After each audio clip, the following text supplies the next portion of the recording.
What is up, duelists? It's Chaotic Neutral, and today I'm coming to you with a video I'm particularly happy to make. I'm going to be showing off the deck that I used to finally achieve one of my goals that I had for Yu-Gi-Oh! And that's finally going undefeated at the locals. I was just really happy when it finally happened, and I'm really happy too that it was with a great community I'm just really blessed to be a part of. So, how we're going to do this is we'll do a deck profile on the deck, and then we'll also do a tournament report, just kind of detailing how the match went and how like certain cards helped out in certain situations. The deck that we're covering is Phantom Knight's Adventure with the Exy's Armor package thrown in. So as always, don't forget to like, comment, and subscribe. Just help get this channel going a little farther. And without further ado, let's just go ahead and get on into it. So first things first, we'll cover our Phantom Knights cards. So we have 3 copies of the Phantom Knights of Torn Scales, 3 copies of the Phantom Knights of Silent Boots, 2 copies of the Phantom Knights of Ancient Cloak, 1 copy of the Phantom Knights of Stained Greaves, 1 copy of the Phantom Knights of Ragged Gloves, and then also for our Phantom Knight Traps, we have 2 copies of Phantom Knights Fogblade, 1 copy of the Phantom Knights of Shade Brigandine, and 1 copy of Phantom Knight's Wing.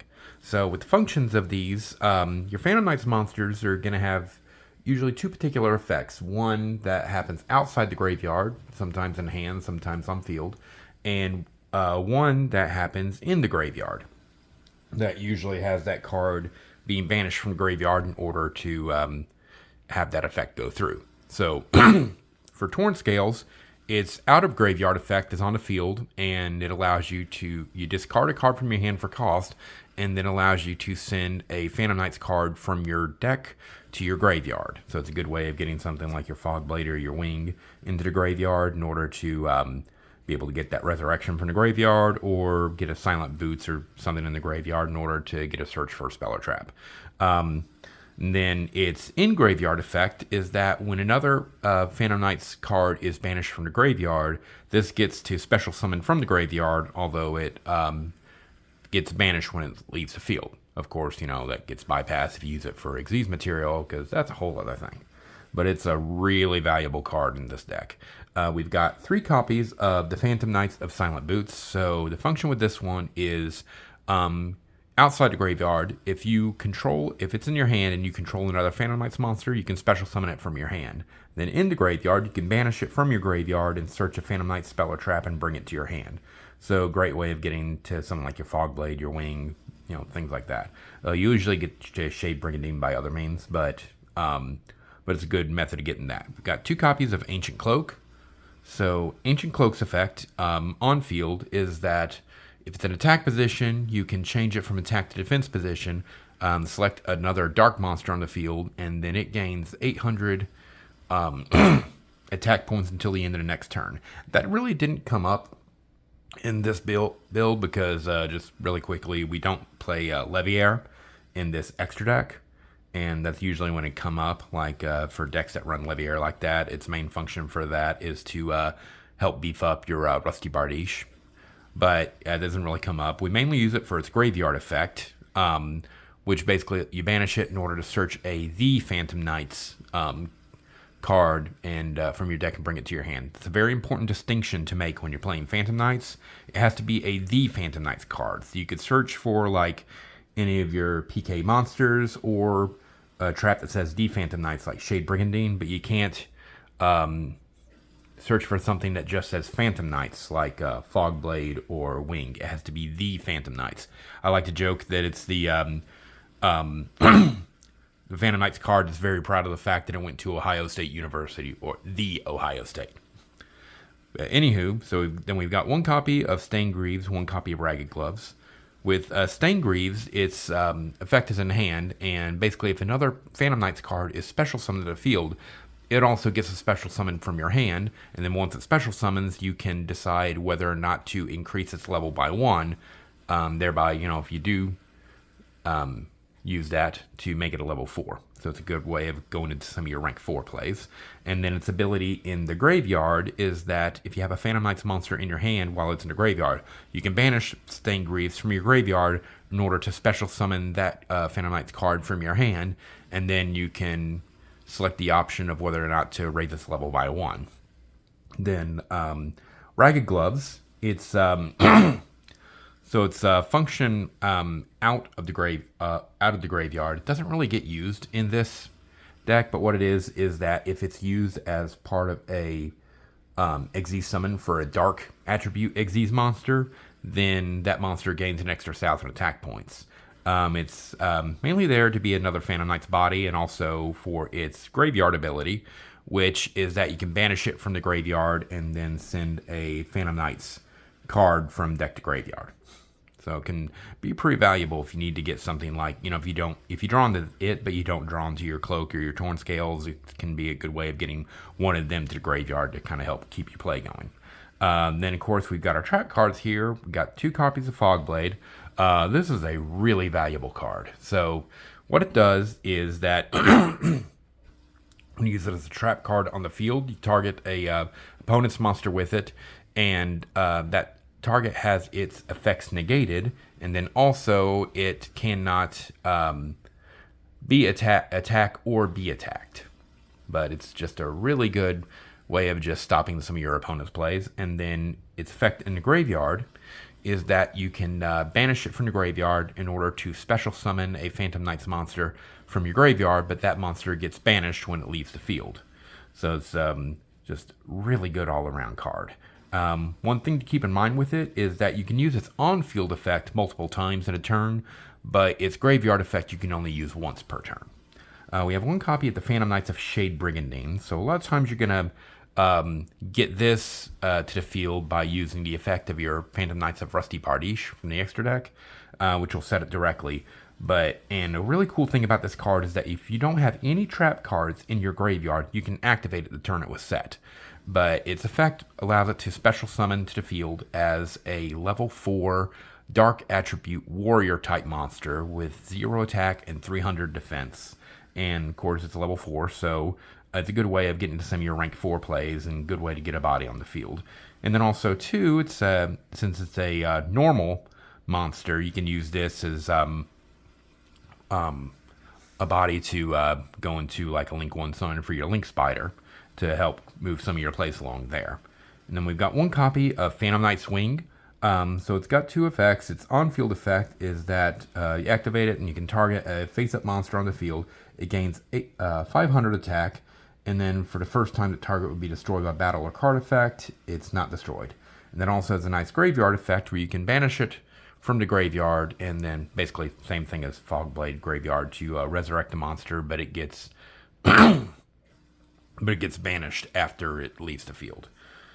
So those are the cards for our Phantom Knight engine, and this is just one of my all-time favorite engines in Yu-Gi-Oh! It's just such a fun, amazing deck, and I just absolutely love it. So we also have in here the Adventure engine. So for that we have 3 copies of Water Enchantress of the Temple, 1 copy of Wandering Griffin Rider, 3 copies of Rite of Eremacier, 1 copy of Fateful Adventure, and 1 copy of Dracoback the Rideable Dragon. So, and then of course, we have to have our token. So, the Adventure engine is just nuts. So we got the Water Enchantress, and so its main function is that if it's in your hand or your graveyard, you can banish it in order to search for a copy of Rite of Eremacier.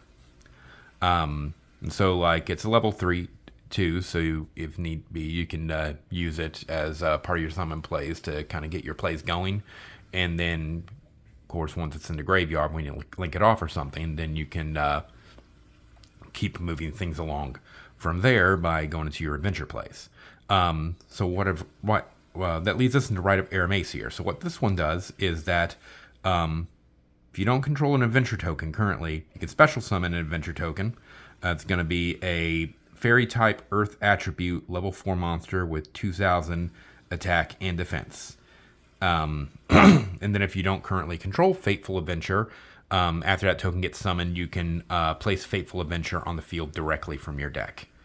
Now, one important thing to remember about Rite of Aramesir is that if you normal summon, if you activate a normal summon monster's effect,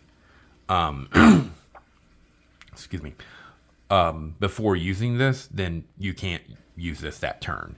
And likewise, if you normal summon a monster after using Rite of Aramesir, you cannot use that normal summon monster's effect that turn. But that's not really a problem in this particular deck.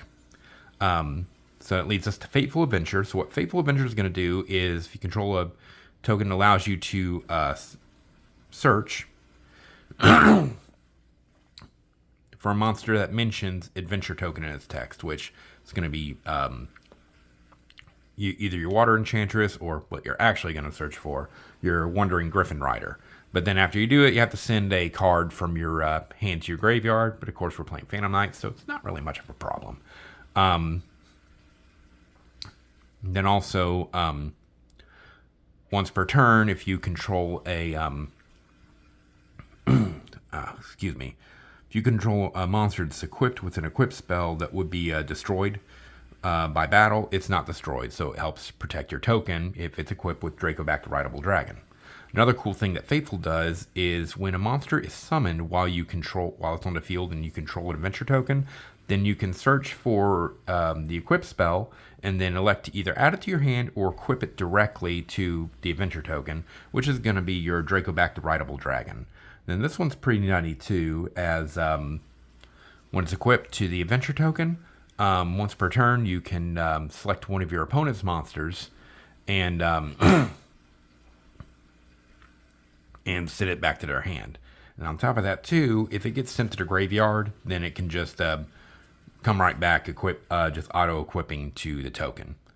Then that leads us to our Wandering Griffin Rider. So if you control a adventure token, if you either control no monsters or you control an adventure token, you can special summon it.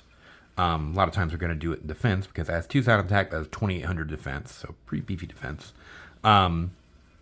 And then if you control the adventure token, when an opponent activates a effect, then it gives you an Omnigate, for which you just send it back to the deck and shuffle it back in, and it negates and destroys that card. So this just provides a lot of extra protection, and it is just a nutty engine, and it plays so well with your Phantom Knights cards. So it's really fun. So we also have some extenders that I kind of like to refer to as a Phantom Knights adjacent. So we have a few little packages in here. First, we have a Burning Abyss package. We have Graf, Malebranche of the Burning Abyss, Seer, Malebranche of the Burning Abyss, and Libic, Malebranche of the Burning Abyss. So a thing to keep in mind with Burning Abyss cards is that if they share the field with anything that's not Burning Abyss, they automatically get destroyed. But of course, we're playing Cherubini in this, and with Cherubini, if Burning Abyss is in one of Cherubini's link zones, then it doesn't get popped. But anyway, but these have like wonderful little graveyard effects that just really help to move the play along. Graf, a lot of times you'll send this off of your Cherubini, and when it hits the graveyard, it allows you to special summon a Burning Abyss monster from your deck, which in turn is going to be Seer. And then Seer, when it's sent to graveyard, it allows you to special summon a Burning Abyss monster from your graveyard, which a lot of times that's going to be how you get your Cherubini back to the field, and that helps you go into some of your link plays. And then we also have Libic, Malebranche of the Burning Abyss. So a lot of players will play just Graf and Seer, and it works until you hard draw into one of them, and that just complicates everything. With Libic, that is no longer a problem. So if you were to hard draw into like either your Graf or your Seer, then you just send Libic to the graveyard off the effect of Cherubini. And Libic's effect is that when it hits the graveyard, it special summons a Burning Abyss monster from your hand. And so depending on what you drew, that'd be either your Graf or your Seer, and that just helps you keep going with the play. But these are such good extenders, and I know they've fallen a bit out of favor with some players, but I just love playing them, and they're just amazing. So we've got a little Speedroid package in here too. We have Speedroid Terratop at 2. So happy that this is at 2. And then 1 copy of Speedroid Tucky Tomborg. So you definitely want to see this in your opening hand. But basically with Speedroid Terratop, if you control no monsters, you can special summon it from your hand. And then if it's normal or special summon it, it allows you to search for a Speedroid card except for Terratop. So that's going to be your Tucky Tomborg. And with Tucky Tomborg, if you control a wind monster, you get to special summon it. And of course, we don't play any other Speedroid cards other than these two, so you're not going to get the tribute for to summon a Speedroid tuner with Taki Tomborg. But that's 2 level 3s on the field already, and you have it normal summoned. So that's really helpful to just kind of keep some of your plays going. We have 2 copies of Kagemuchi Knight. This is really helpful in the deck. So basically what it is that if you normal summon a level 3 monster and you have this in your hand, you can special summon it from your hand. So basically a lot of times you want to see this next to a Phantom Knight monster in your hand. So like, if you start off with something like Ancient Cloak or Torn Scales and you have this in your hand, then after that's normal summoned, you can special summon this out as well, and just have 2 level 3s and just be able to start going into your plays. But it's a really helpful piece of extension. Then we also have a Psychic package consisting of 5 particular cards. We have 1 copy of Psychic Tracker, 1 copy of Psychic Wielder, and 3 copies of Emergency Teleport. So of course with the Tracker and Wielder, their main effect is that if you control a level 3 monster and you have it in your hand, you can special summon it from your hand. So it just really helps with the extension. And then Emergency Teleport that allows you to special summon a level 3 or lower Psychic from your hand or deck. So it's just helps get these out and just helps keep extending your play, just going to more things. This deck is just full of nice little extension pieces. And then we have, first hand trappage, we have 3 copies of Ash Blossom and Joyous Spring. Branded is a thing, and this really helps to go against that. Just nick that, just really stop that branded fusion. On top of that, it's really good for keeping your opponent, if your opponent's playing Horse, from keeping them from getting to King Sarcophagus. There's just, so many things that work for it. It's an amazing hand trap. And we run some other hand traps in the side deck. We'll get to that later. But it's this is just an amazing hand trap. And definitely deserves a spot here. We also have 1 copy of Reinforcement of the Army and 1 copy of Foolish Burial. Rhoda, it's going to help you search for a level 4 or lower warrior monster, bring it to hand. So just get a hold of one of your PKs, or if you already have that but you don't have an extension piece, get to one of your Kagemuchi Knights.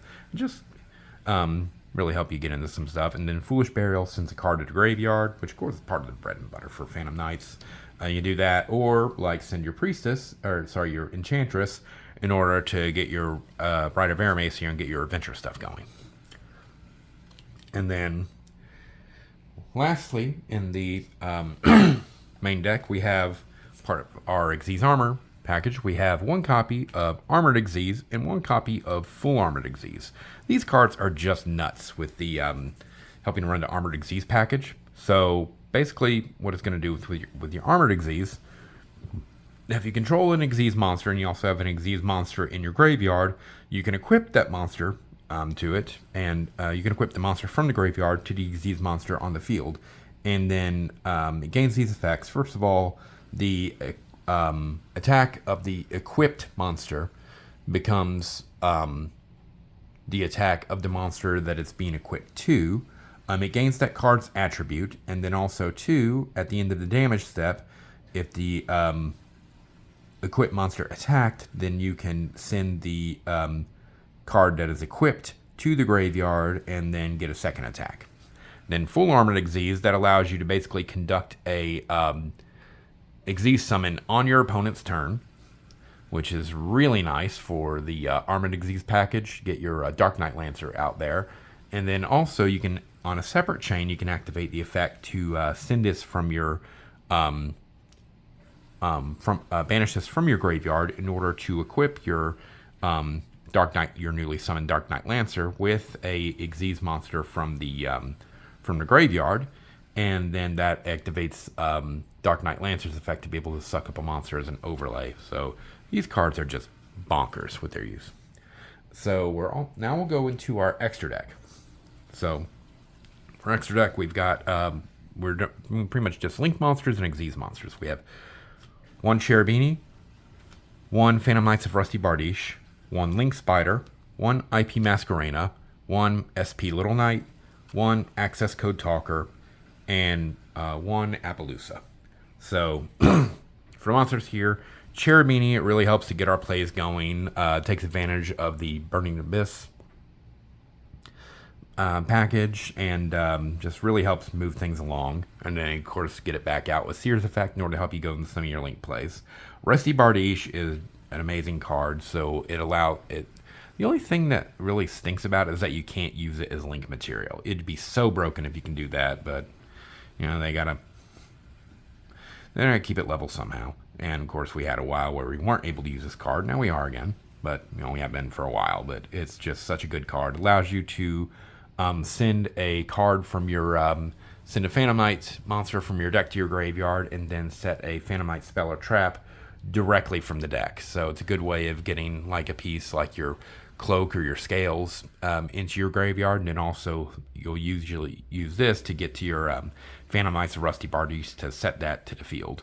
And then it also has a nice little effect too, where if a dark Xyz monster is Xyz summoned to one of its Link arrows, then you get to pop a card on the field. So it can be really useful to just like start chipping away at your opponent's board. One Link Spider. It's here for two purposes mainly. A, like that we can link off the Rusty Bardiche to just kind of go into some of our higher Link plays where we need an effect monster. Or B, it allows you to, excuse me, it allows you, if you get, like, in case where if we get nibbed, then we can just link off the token into, the primal being token into this, since it requires a normal monster, and hopefully be able to still go into some stuff. One of IP Masquerena. This didn't really come up in the tournament, but a lot of times too, if you're able to get there, you can use it, and then just kind of having this sit opposite of your Cherubini, and then just have it waiting, and then go into SP on your opponent's turn with that. One of SP Little Knight. Pricey, I know, but this card is just nuts. But it's allows you to if you make it with a with at least one extra deck monster, then you get a excuse me. Then you get to banish something on or one card from either field or graveyard, and then also two, it now there is the backlash effect that if you do utilize that effect, then you can't attack directly that turn. But it also has a little effect too when your opponent activates an effect, that you can use it to banish one card from your side of the field and another card until the end phase. So just a nice little bit of control there. One copy of Access Code Talker. This bad boy helped me win a couple games. It's just a good way of getting a big body out there and getting some removal. And then one copy of Appaloosa, Bow of the Goddess. If you're able to make this, then holy wow, it really helps. It won me one of my games, and it's just a really good bit of control there. So that is the Link monsters, and then next we will talk about the Xyz monsters that we are running. So we have one copy of the Phantom Knights of Breaksword. Usually see two with this in Phantom Knight builds, but this is kind of a tight extra deck, so we just run one. One Raider's Knight, one Ark Rebellion Xyz Dragon, one Xyz Armor Torpedo, one Xyz Armor Fortress, one Full Armored Dark Knight Lancer, one Abyss Dweller, and one Typhon. So Breaksword, it's a cool little card. A lot of times, if you have Rusty on the field, that's what you'll summon to one of its link zones in order to get a pop off of that. And then with its effect, that you detach one of its materials, and then you can pop one card on your side of the field, one card on their side of the field. And a lot of times it's going to be Break Sword itself and then one of their cards. And then when it gets sent to the graveyard, it has another really nice effect where if you have two Phantom Knight monsters at the same level in your graveyard, then you can special summon both and they both gain a level, making them level 4, which you can use that to go into something like Raider's Knight or your Abyss Dweller, depending on what the play calls for. So with Raider's Knight, a lot of times this comes in with like going second or whatever, where it can detach one of the materials in order to rank it up to a monster one level higher or one level lower, which usually is going to be straight to our Arc Rebellion. Now, usually what you summon with it would be destroyed at the end phase, but Arc Rebellion has some protection against that. So that's a nice little thing there. And Arc Rebellion is just a OTK machine. So so it can't be destroyed by, if it's Xyz summon, it can't be destroyed by card effects. And it has this cool ability where you detach an overlay unit from it, and then it gains attack equal to the original attack of all other monsters on the field, and it negates all other monsters on the field too, or currently on the field. So it's just it's a beast. Now, it does have the effect, though, where if you utilize that effect, then during your battle phase, it's the only card that they can attack, but usually that's all you need when it comes to that. Abyss Dweller, oh boy, this card earned its place in here. So, of course, we're in a very graveyard-centric format right now, so this card just... oh man, it's beautiful. You can use it off your rank 4 plays. You're definitely going to use it a lot. Try to get to this a lot when you're going first. It's a good thing of going into with your leveled up Stained Greaves and your what is it? Shade Brigading. Sorry, and then just activate this on your opponent's draw phase. Keep them out of their graveyard. So it really helps against Fire King, really helps against Horus. It just really helps you get some advantage to hamper your opponent's plays. So then we also have Typhon right here. Just a nice little piece for if your opponent's giving you some difficulty. You can get this out with just use the highest attack monster you have, as long as they summon 2 or more extra deck monsters previous turn. And this really just helps out.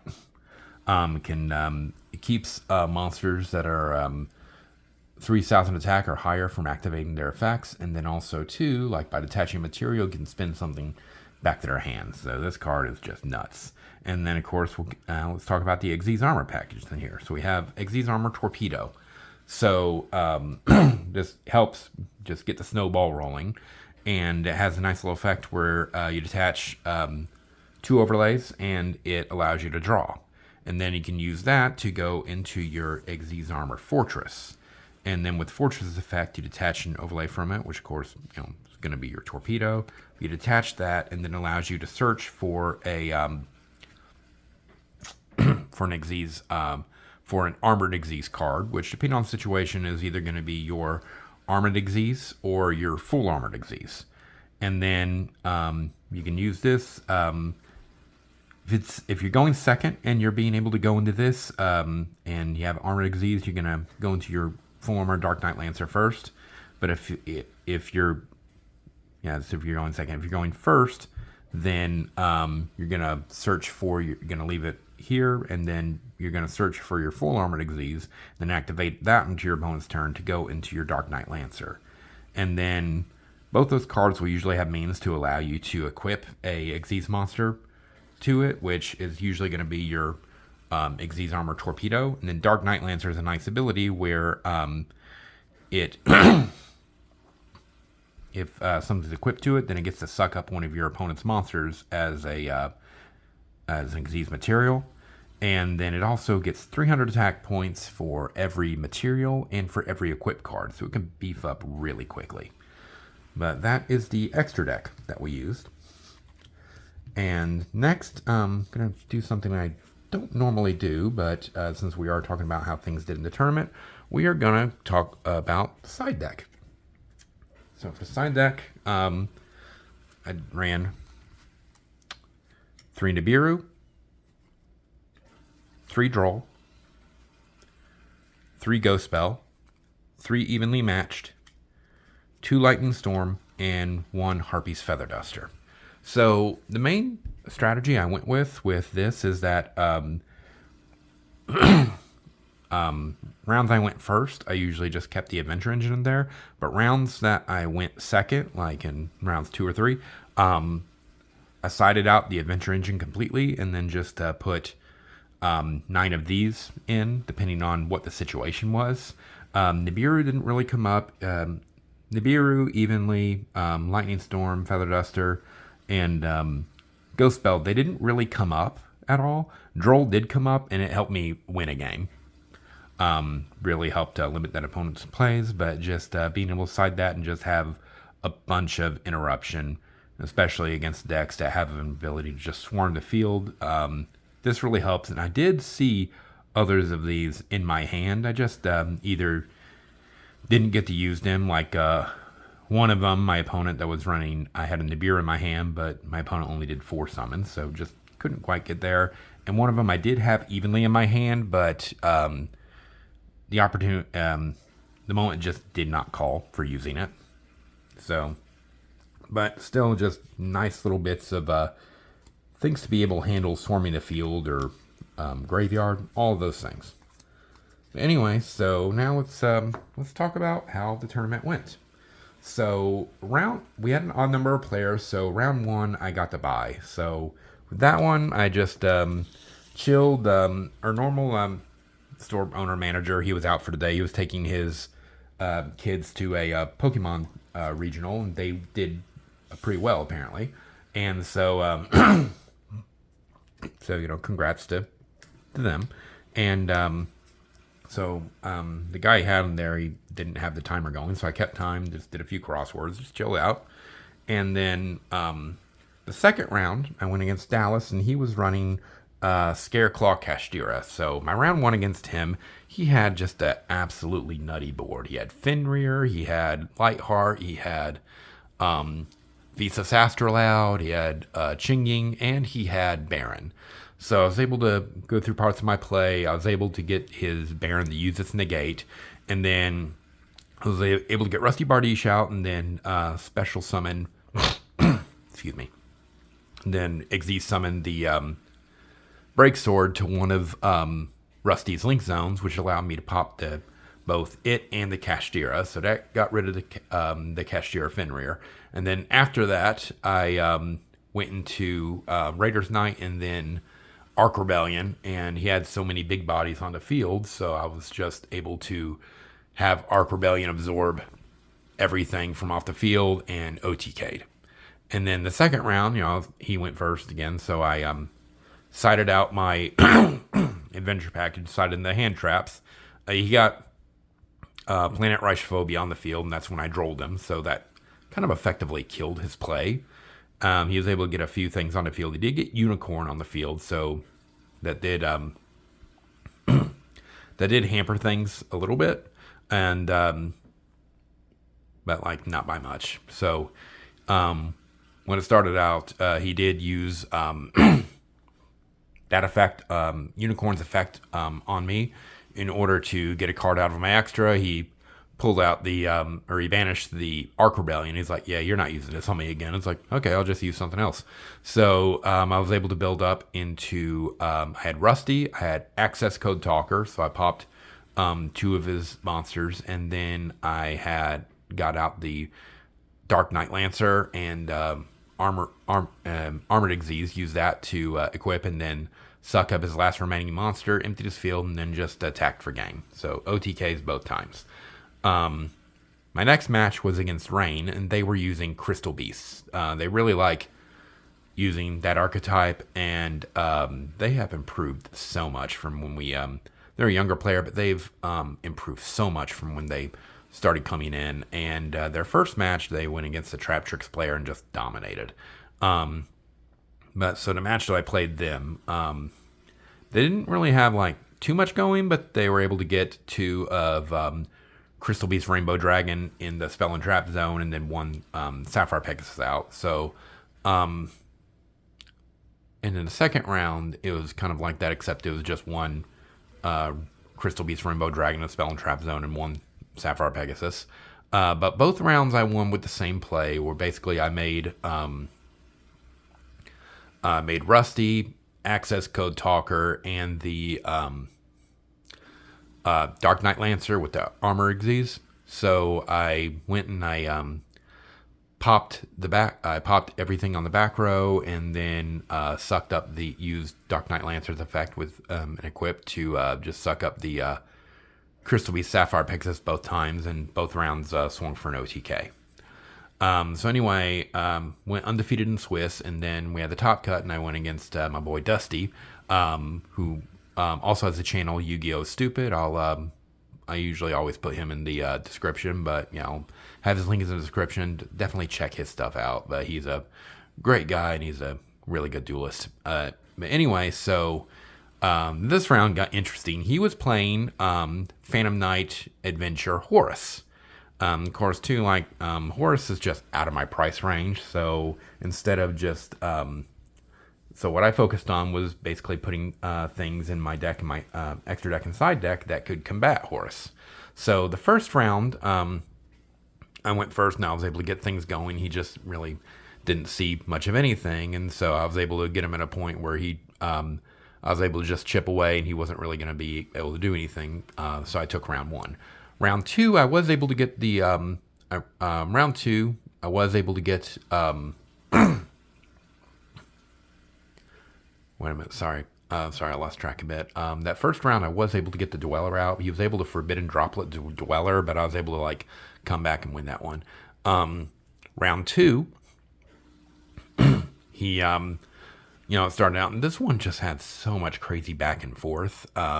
We were fog blading each other's things, and it just got really nuts really quickly. But eventually, he was able to get his zombie vampire out, and it turned things around. And eventually, he just straight overwhelmed me. But round 3, this one got really interesting. I just kind of had the God hand, and so I was able to get out Rusty Bardiche, Abyss Dweller, which I immediately activated on draw phase of his turn, 3 material Appaloosa, and Xyz Armor Fortress with full armored Xyz face down and 2 Fog Blades face down. So it just had Negate Palooza right there, and he just, especially with activating Dweller at the draw phase, he just didn't have anything, so he just so we just shook hands. And but anyway, that was pretty much how it went. And I know this was a much longer video than usual, but thanks for sticking with us. And but yeah, so I think I'll also do another video coming up here of just doing some test hands, of kind of just showing some things this deck can do. But anyway, don't forget to like, comment, and subscribe, and check out my boy Dusty's channel at Yu-Gi-Oh! Is Stupid. And until next time, happy dueling.